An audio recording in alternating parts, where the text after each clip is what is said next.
All right, that thing works. Okay, we'll get started. Hello, everyone. Welcome to this presentation that is not about Zelda. I'm sorry. No, really. Thank you all, guys, for being here. I know there's a lot of exciting stuff on the side, and I really appreciate that you come to my talk. Before I begin, I was told to remind you to please switch your phones to silent mode, and please don't forget to rate the session at the end. That really helps us a lot. All right, so today I will talk about a small game that I've been making for almost 7 years now that is called Transformice. Before I begin, let me introduce you to it with this short video for those who don't know it.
Here, so that is Transformice. So Transformice, it's about now 75 million accounts created, almost 2 million active players a month, 1.5 million Facebook fans. No, we didn't buy any. And the game is now translated into 29 languages. And that is how the team looked like by the end of the last year. So how did it get there? In 2010, my friend Jean-Baptiste and I were full-time employed at a French video game company, him as a programmer and me as a graphic designer. We weren't very satisfied with our day jobs, and we wanted to make a small game on our free time. Jean-Baptiste had an history of creating small browser games for fun, and he asked for my help in order to create a new one with better graphics. It all came from a silly life experience. I was sleeping at a friend's house, and some rodents kept scratching against the wall all through the night. And I imagined them climbing on the top of each other in order to overcome obstacles and reach a potential cheese. I proposed the idea to Jean-Baptiste, where the players would be mice that transform themselves into planks and crates in order to help the other players. And he liked the idea instantly, and that's how the name Transformice was born. We realized pretty early on the prototype that when you were too few players, everybody would turn into a plank and nothing really happened. This wasn't very fun, so instead of transforming players, we gave the ability to summon physical objects to one mouse at a time, the almighty shaman mouse, obviously. But the name Transformice stuck because we liked it, and it had no results on Google. In about 3 weeks, we had, thanks to reusing some bricks of code that Jean-Baptiste made earlier, we had a working prototype, like that. We launched the game on May the 1st of 2010, and we posted the link to a small French video game forum. The first week was a great success. We had a couple hundred players, and they were completely addicted. We quickly added an account system to keep track of all the cheese you gathered, and we started to add hats for your mouse to wear that you could buy against the cheese you gathered. But then a couple weeks later, a huge forum called Something Awful they found out about us. And the game wasn't even translated in English, but they didn't care. And massive amount of players, they were yelling omelette du fromage everywhere in our little server. And it was completely melting, and the game was unreachable for weeks. And that was a perfect moment for the press to write about us and make our server die a little more. We got featured by Kotaku, Paper Shotgun, IndieGames.com, PC Gamer, and all other websites. The game was completely free at the time, and we were paying for the servers out of our own pockets. This really wasn't a viable solution because we needed to rent a lot more servers to cope with the demand, and so we needed to earn money really fast.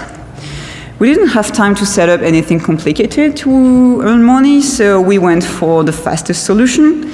We set up an advertising banner under the game because this is a browser game, and we opened a PayPal account to receive donations from the players. Thankfully, it worked. The advertising banner generated approximately $50 a day for about 80,000 unique visitors a day. This made around $11,000 by the end of 2010. The donations were less effective, and they only generated about $3,000 in 2 years tops.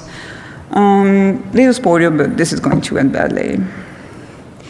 And this went on for months, where every single minute of our free time was taken by the game. We took days off from our jobs to work on it, and sleepless nights to fix the bugs, the crashing servers, deal with community management, and add more hats, obviously.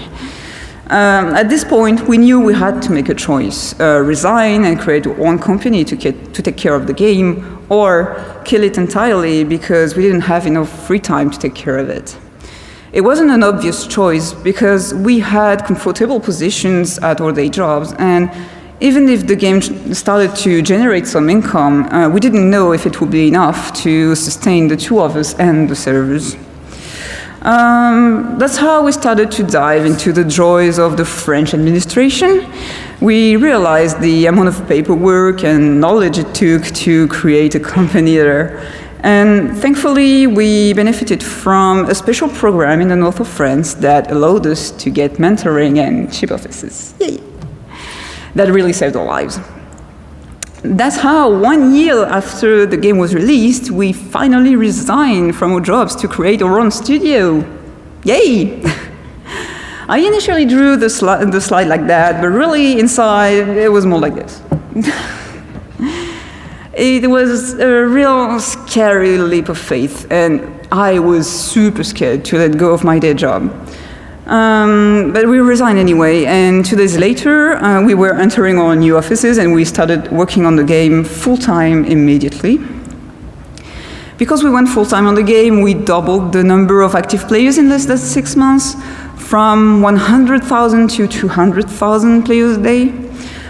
Because we decided to translate the game in every language we saw we had players in, we had a very exotic player distribution. More than 50% of our overall audience came from Brazil, then United States, Turkey, France, overall Latin America, Russia. Another huge factor of the success then was the seasonal events that we made in the game, where the players could drop some thematic hats and have some gameplay twists, and the players really loved them. They became a huge part of our strategy all through the game's life. The advertising banner was performing really great. We jumped to $300 a day, generating more than $100,000 for 2011. So we made some calculations, and we realized we could hire one more person to work on the game. We didn't hesitate one moment, and we recruited our most passionate moderator in game to be our community manager, so she could answer the thousands of emails we were getting every week and manage the in-game moderators. Everything was going great, and we were very happy about it, but the joy didn't last long. On December of 2011, we got banned from Google AdSense. We really took a hit at this moment. Since Google pays with a 60-day rule, the sudden ban of our account meant that more than $14,000 of click never got paid. We were left with 3 salaries and about 30 servers to pay for, and our main source of income had simply disappeared. Numbers weren't adding up anymore. So Jean-Baptiste and I stopped paying ourselves for a few months in order to be able to pay for the servers and the salary of our community manager while working to sort this out. Suddenly, our whole domain was blacklisted without any warning or email, and not a single form available to inquire to Google. Literally, there is absolutely no way to get in touch with the Google AdSense staff. Your only chance is a user-driven forum where people usually don't know much more than you about what's going on. It's only by tremendous luck that we got out of this. A friend of ours happened to go to the same school as one of the Google's employees, and a couple emails later, she managed to get us unbanned. It's only then that we learned why the banning occurred. When you read Google AdSense policies, I mean, we do read them, right? 4 different clicks and web pages away, there's a little paragraph that says this: distance between ads and flash games. The Google bots detected that our banner was less than 150 pixels away from a flash game, and they banned us automatically. No warning, no explanation, so small advice, when you sign something, always read the small print, and do not underestimate the power of networking.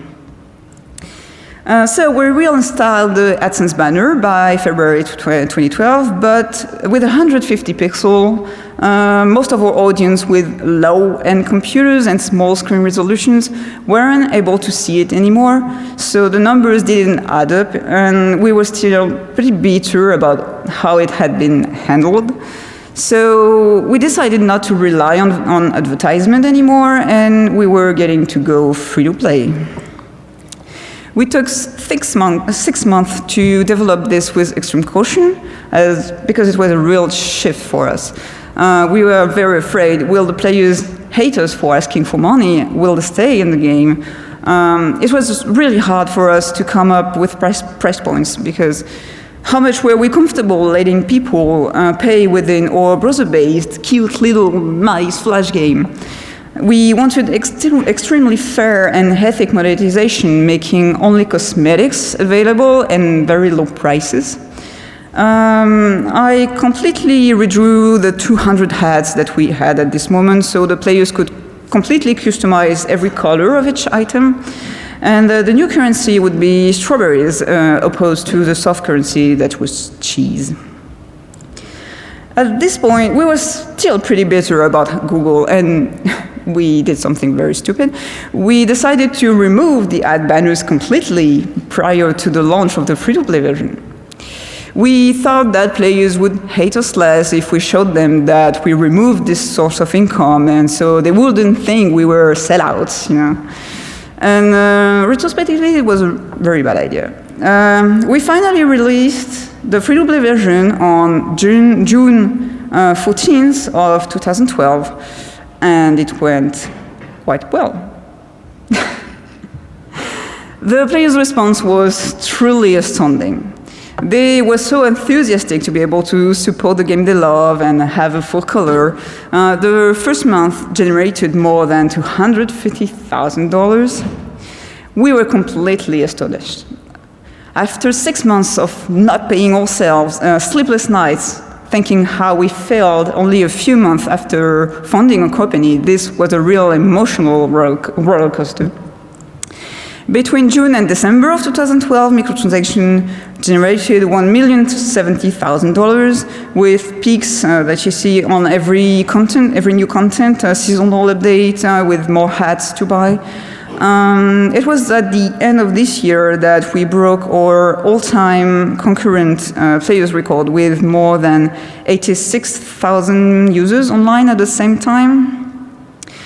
And for 2012, it was 1 million euros. We quickly hired 8 more people, developers, community managers, chief financial officer, interns, and with about 3 million active players and 40 servers to handle, we thought it was a good team scale, and it would allow us to sleep a bit better.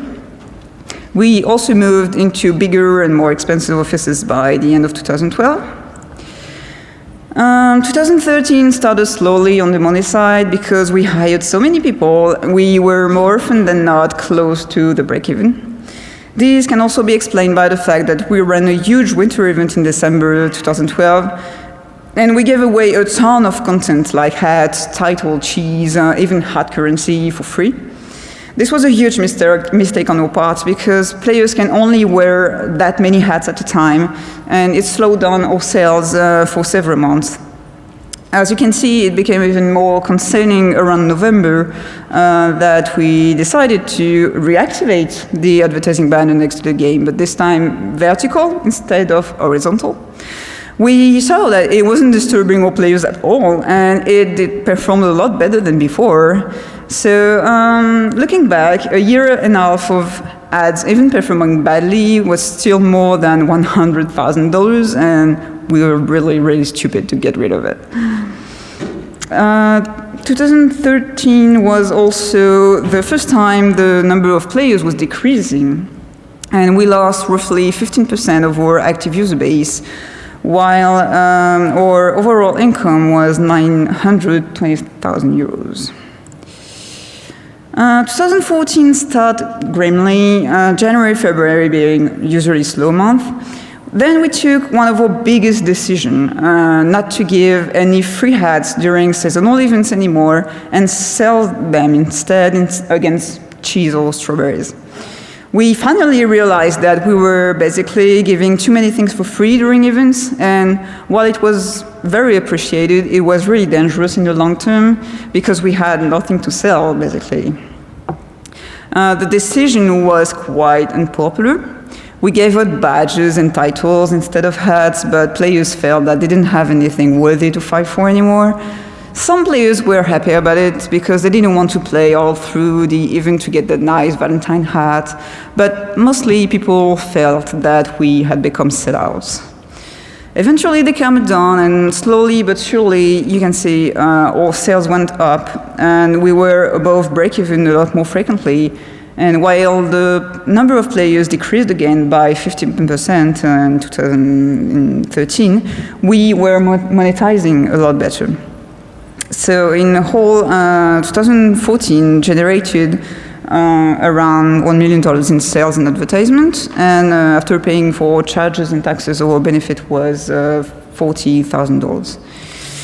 In the beginning of 2015, thanks to networking again, we managed to get accepted into Steam directly. We launched the game on January 30, and it was a bit chaotic at launch. We wanted to launch on a Friday afternoon so we could sit on the popular new releases all weekend long. Everybody does that. And we had everything prepared, but as we pushed the button at 4 p.m. France time, there was something missing. Like that. This button wasn't here. Oops. Turns out it was a bug on Steam's end because the game was free, it didn't have a set price, so the system didn't display the button that usually says buy this game. Because 4 p.m. France time was 7 a.m. Valve time, we didn't get help immediately, and the game could not be downloaded for more than 2 hours. But it got better eventually, and since we put some incentive in the Steam version for all players to download it, a little badge so they could download the Steam version, we were able to sit in the popular new releases for quite some time. Launching on Steam also allowed us to get some nice press reviews, a thing that we didn't get for the previous 5 years. All the press the game ever got prior to the Steam launch was the 4 articles at launch in 2010, And releasing on Steam was like a new launch for the game, with YouTubers making videos about it and the press writing nice articles. It brought us a lot of credibility. People acknowledge it as a real video game, not just a flash toy that you play for 5 minutes. I'm not allowed to share numbers here, but at the end of 2015, we got a massive amount of chargeback through Steam. Since we never had any problem with PayPal or mobile partner, we weren't prepared for the amount of fraud the fake credit card can generate. Suddenly, our players were they were generating. They saw an opportunity to get free strawberries with a simple method, and it spread like wildfire, so very quickly. For a moment, we were the single game with the most fraud of all Steam. This is not a record I'm very proud of. We had a huge amount of, we had to add a huge amount of rules and checks in order to stop the disease, and we banned over 7,000 accounts, including a lot of our most dedicated players in the process. This was immensely unpopular, but we really had no choice here. Overall, I can tell you those numbers. We had over 2.5 million accounts created through Steam, and 16% of those played for more than an hour, which is superior to the browser version. So we are very satisfied with Steam, as today it makes a good part of our revenue. For 2015, our income was roughly 1.2 million euros for a benefit of 50,000. For 2016, we decided to go all in Transformice.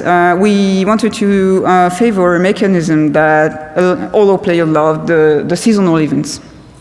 We wrote and planned 52 events, one for each week of the year, that would cycle the next year round. And for the good part of the first trimester, it seemed like a great idea. We never had a first 3 months so good in all of Transformice's history. Players' engagement was high, monetization was good, it's everything we wanted, right? Actually, not really. I'll make a small digression here, but I think this is a common trap with free-to-play games. We made those little events, and they weren't very complicated to complete because they were so short. So we gave them some great rewards for them. But if you look back a little, they were like small Skinner boxes where you did a silly thing that was hardly related to the game, and you got a great reward at the end. Of course, such a mechanic makes your stats look good. You have a great retention rate, good concurrent user peaks, but ultimately the players get highly frustrated because if they miss an event because they weren't there, or if the newest event doesn't have as many good rewards as the previous one, and overall they only do the small silly thing in order to get the rewards, and then they quit the game until the next event. Why would they keep playing as the rewards are not so good after you completed the event? It felt like an old, cranky daily reward system where you log in only to collect the rewards and you cannot miss a single day because it's going to break your streak, and frankly, it was shit. That was not what the players were here for. We had a solid gameplay, and we were driving players out of this gameplay with that. So by the end of March 2016, we decided to stop making one event per week. We wanted to focus more on the original gameplay. We did longer events. We added new currencies for other game modes, so the players would get an incentive to play the actual game in its entirety. We also started refactoring a lot of code so we could focus on more core features like the ability for someone to change their username, opening the authentication system so we could accept the API from other websites. And the Steam launch convinced us to invest in order to get the game on as many portals as we can, like Congregate, Amo Games, Game Sultan, Klingjogos, and so on. This will bring us a nice additional stream of users, allowing us to reach out of the word-of-mouth strategy that we currently only have. So it's time for the what went right and wrong. What went right? Physics. Back in 2010, there was a thing for physics flash games like Fantastic Contraption, Co-op, and stuff. They were all very fun and solo, but none of them included a multiplayer twist. People love to mess with the physics, but it's becoming hilarious in multiplayer. Real-time multiplayer, of course. 2010 was a great year for Facebook games, but they were all asynchronous, and a real-time multiplayer game that could still be played in your browser was a great alternative at this time, and one of the only ones. Accessibility, the game is Flash, the game weighs less than 1 mega and can be played on all computers thanks to the Flash player. It has a guest mode, so you don't have to create an account. The registration doesn't ask you for an email. And all of this make it very frictionless and made it spread like wildfire. And such low specs also allowed us to reach more developing countries, which leads us to the next point, localization. We translated the game very early to Brazilian, Russian, Spanish, Polish, Turkish, and so on. And this helped us a lot because some countries don't have as many games as we do. And even if some countries don't monetize as good, it doesn't matter because it only makes more players in your game. And this is the most important parameter in multiplayer game and free-to-play games. More the players, the funnier and more competitive your game gets, and the further it reaches.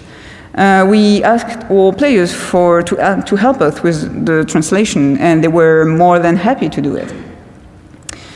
Graphics. Don't want to be too self-congratulatory here because I made the graphics, but the choice of cute little mice getting cruelly killed turned out to be a good part of our success. Never underestimate cute. Players' feedback. Even if our players kept yelling on your forums that we never listen to them, but we actually do a lot. And we did so very early on the development of the game. We iterate a lot based on the players' feedback, and 20% of our workforce is dedicated to community management today. And two-people team, Jean-Baptiste and I are very complementary, and we max the different skills while minimizing the number of persons involved, and that allowed us to develop and iterate very fast. Now, where we're wrong, two-people team. Of course, there's a downside to being only two people when you have to manage a multi-million player MMO. I mean, we missed a lot of opportunities because we weren't able to cope up with the initial rush and the bugs and stuff. Really small print, obviously. Retrospectively, our AdSense ban transformed into a good thing, but at the moment it certainly wasn't, and it put a lot of physical stress on us. We have been careless with how we generated money, and when your business model only relies on one single source of income, you better make sure you know exactly what you're doing. Never try anything shady and think you'll get away with it either, because this is the best way to screw everything up. Hiring too fast and management. When the free-to-play took off, we were so relieved that we could finally scale the team up to more reasonable standard, that we didn't pay as much attention to the hiring as we should have. We grew from 3 to 10 in less than 8 months, and we weren't prepared for it. We made some mistakes, and some tensions arose, and suddenly employees' management had become a thing without us realizing. We always try to provide the best working conditions to our workers, but we shrugged off project management entirely, relying on everyone to find stuff to do on their own, without setting proper goals. And this is something we're getting better at lately, but it took us a very long time and very painful experience to realize how important that was. Disregard mobile. We were so busy with the PC version, we never took a mobile app seriously, especially knowing that our game was Flash and it was best used with a keyboard and a mouse. And so we made a couple tries with Adobe Air on Android, but we never invested enough for it to be meaningful, and that's probably a missed opportunity here. Monetization. We had no idea what we were doing. When we decided to go free-to-play, we didn't pay much attention to what others did around us. To us, you could only do free-to-play in two ways, the fair League of Legends way and the horrible Farmville way. And we were so stressed out that the players would hate us that we went for the most fair we could. But that also meant underselling our products. And once they are set, it's always easier to go down on your prices, but you cannot raise them after. We didn't do our homework, and we had no idea about RPU, break-even, all that kind of jiggly business thing. We are very, very grateful for the free-to-play model because the game wouldn't exist without it. But it was just a ton of work we weren't prepared for, and if you want to do this, get prepared. Now, very quickly, we've been working for 2 years now on our biggest production after Transformice that is called Deadmaze. It's a massively multiplayer survival game with zombies, loot, crafting, but everything cooperative and not player versus player. Think of Project Zomboid meets Don't Starve in a massively multiplayer setting. The game is currently in a private alpha state, and we hope to release an open beta for the first half of 2017. Sorry, that's a lapsus here. And believe it or not, but that's Flash too. Now what? Every time I say that our game is Flash, I get the mandatory response like, "But Mel, haven't you heard? Flash is dying." And yeah, I'm quite aware of that, trust me. Today, yes, there is a trend in the major web browser companies where they are slowly but surely removing the use of Flash player plugin into their systems. But the Flash content is still overwhelmingly present on the web, so most of them are also working on replacement, like Google, for example, has an ongoing project integrating Flash directly inside Chrome that is called Paper API, and some Mozilla programmers are trying to implement Paper API to Firefox. So there are workarounds. We think that for a long period of time, Flash will be disabled in browser, but can still be activated manually with a single button, which is okay for us. Even if there's a total block, one day we developed a standalone version that you can install, and we can advertise it on the website. So that would definitely cause a huge drop in acquisition, but the game won't die because of Flash obsolescence. About our place in the industry, it's a bit unconventional. We have a project that allows us to live for more than 6 years now, but we are still what you can call a one-game studio, really, because all of our other games failed to generate significant revenue, and Transformice is still 99% of our income. Overall, I feel there are more and more AAA studios with very professional production, and also there are more and more of one-man game with hobbyists that already have a day job and do a game on their free time. And there's less and less of studios in the middle, I feel. Thanks to Transformice, we are closer to the AAA side of the spectrum in terms of budget and production, but that means we are competing with very professional teams, and our games need to be quite ambitious, and this is a bit stressful. But whatever happens, we will keep making multiplayer games because we love it, and we really believe that playing together is the funniest thing ever. Thank you.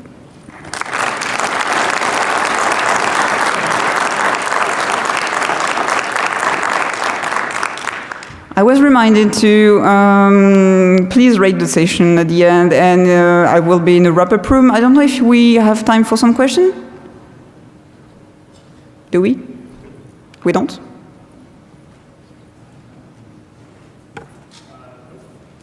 No? All right, I will be in the wrap-up room right by the hall. Thank you, everyone.